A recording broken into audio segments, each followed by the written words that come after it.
સ્થાનિક સ્વરાજ્યની ચૂંટણી અંતર્ગત મહેસાણા જિલ્લાના વિસનગર ખાતે ટાવર ચોકથી કેબિનેટ મંત્રી ઋષિકેશ પટેલે વિજય સંકલ્પ મહારેલીનું કરાવ્યું પ્રસ્થાન।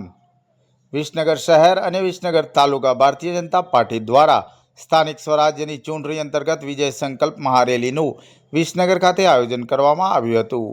આ રેલીમાં કેબિનેટ મંત્રી ઋષિકેશભાઈ પટેલ, રાજુભાઈ પટેલ, સાકરચંદ પટેલ યુનિવર્સિટીના ચેરમેન પ્રકાશભાઈ પટેલ તેમજ વિસનગર તાલુકા અને શહેરના ભારતીય જનતા પાર્ટીના હોદ્દેદારો તેમજ કાર્યકરો આ મહારેલીમાં જોડાયા હતા।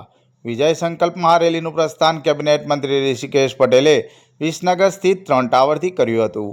આ રેલી વિસનગર શહેરના મુખ્ય માર્ગો પર tower Chowk, railway circle, MN college, bus station, GB road તેમજ સવાલા દરવાજાથી ટાવર ચોક પરત ફરી હતી। આ વિજય સંકલ્પ મહારેલીમાં ખૂબ જ મોટી સંખ્યામાં કાર્યકરો પોતાના વાહનો, બાઇક, સ્કૂટર તેમજ ગાડીઓ સાથે મોટી સંખ્યામાં જોડાયા હતા। કેબિનેટ મંત્રી ઋષિકેશ પટેલ દ્વારા ટાવર ખાતે આવેલ સર્કલમાં મહાત્મા ગાંધી, સરદાર વલ્લભભાઈ પટેલ વગેરે નેતાઓના સ્ટેચ્યુને ફૂલહાર કરાવી નમન કરવામાં આવ્યા હતા। ત્યારબાદ વિસનગરના મહારાજા વિશળદેવના સ્ટેચ્યુને પણ ફૂલહાર કરી નમન કર્યા હતા। ઋષિકેશ પટેલે જણાવ્યું હતું કે આ વખતની ચૂંટણીમાં ભારતીય જનતા પાર્ટીના ઉમેદવારો જંગી બહુમતીથી જીતશે અને જનતા તરફથી તેમને સારું સમર્થન મળશે। પાર્ટીના ભવ્ય વિજયની સાક્ષી બની રહી છે।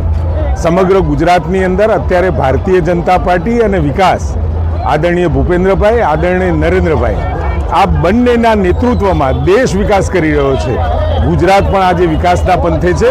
લોકો ભગવામય, કમળમય થઈ અને ભારતીય જનતા પાર્ટીની તમામ સીટો ઉપર વિજયી બનાવે એવો બિલકુલ સંકલ્પ કરી લીધો છે।